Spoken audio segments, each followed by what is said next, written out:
Hey guys, happy Monday. Um, I wanted to talk a little bit about some thoughts about the bittersweet day yesterday. And whenever I feel like I'm shook by news or something happening to someone, whether it be myself, somebody I love, somebody I may not even know, um, I try to process it just by thinking and talking through it. But a lot of times I'm old school and go to my trusty old journal here. And so I started writing down some thoughts about yesterday. And yesterday was very bittersweet. It was interesting because I just celebrated on the 22nd, I celebrated my 42nd birthday. And yesterday I had planned to go back to Sacramento and celebrate it with my family and have this big coming together. And it was also Chinese New Year. So Happy New Year, everybody. Happy Lunar New Year. And it was super bittersweet. Yesterday was very weird because my mom was in LA and with my uncle and some aunts, and she was like, "Oh, happy Chinese New Year!" And then my uncle jumps on the phone and is like, "Oh my God, did you hear what happened? Kobe Bryant died." And while I'm not an avid sports fan, didn't grow up in that world, it shook me for many different reasons, and I was trying to process why I was feeling so heavy-hearted. It may have brought up some trauma in my life through the many sort of deaths that I've experienced early on in my life.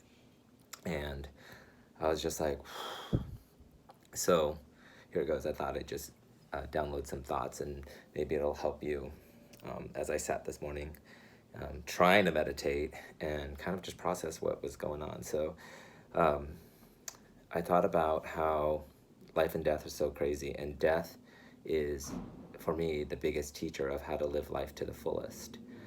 And with each moment, I just thought, um, gosh, it could all be taken away like that. And we keep hearing, um, people say, I say it all the time, a plane could, I literally said this weekend to a friend, a plane could crash onto the apartment and we could die, or you can walk down the street and get hit by the bus, or you can have an aneurysm or whatnot.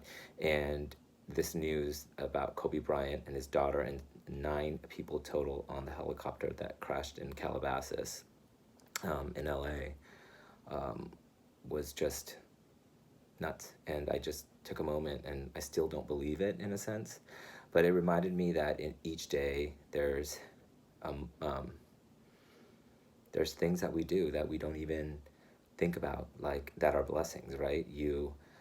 When you leave the house and you come back safely, what a blessing. And every single morning I start off with gratitude. Like I take a deep breath literally and I'm like, thank you God for another day that I get to do it over and live and be and see people I love, learn new things, learn through the challenges. And those are all blessings, the dark and the light. And every night, literally, when I'm in bed, I'm like, oh my God, thank you for these sheets. Thank you for this bed. Thank you for this home. I really, really do that. And as I get older, I'm turning 42, and I always say, if I have 40 more years to live, if I live till I'm 80, 40 something years or more, um, what will really matter to me? And unfortunately, a lot of times it takes a big death for us to really, um, get checked about all the stuff that we should be grateful for.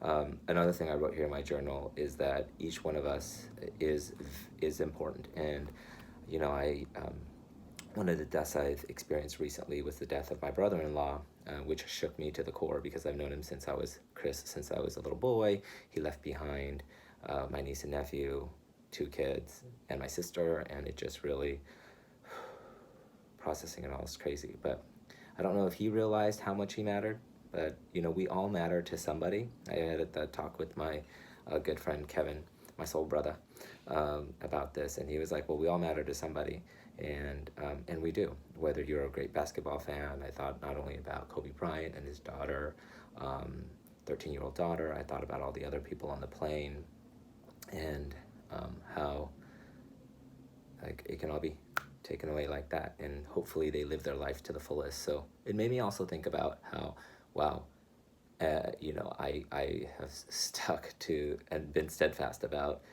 trying to live out my fullest potential and trying to be better and do better with each experience. And I just wanted to inspire you to think about how you're living your life, how you're spending time with your beloved, how you are forgiving or not forgiving, or may be inspired to forgive somebody that is causing your life to be crazy right now. Isn't forgiveness interesting? It's almost like, when you hold on, you get dragged, right?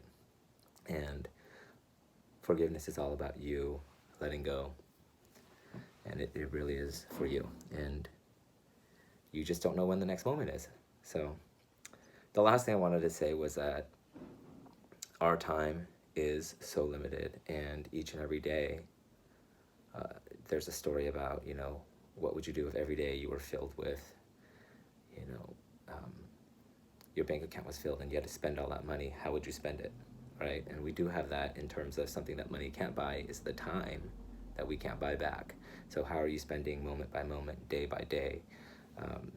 And how are you making the world a better place? There's so many things here that I jotted down, but I just wanted to let you know that you matter, that I matter, and that we all matter, and that, you should look yourself in the mirror and say, you know what, I matter, and hug somebody you love today. Still processing this, and I think writing is a good way for me to process all this stuff.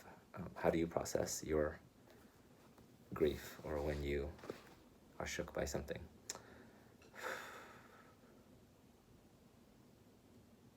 Thought for today. Hope you're having a good day. Hope you're doing it well. How are you filling up your moments? Have a good one. Bye.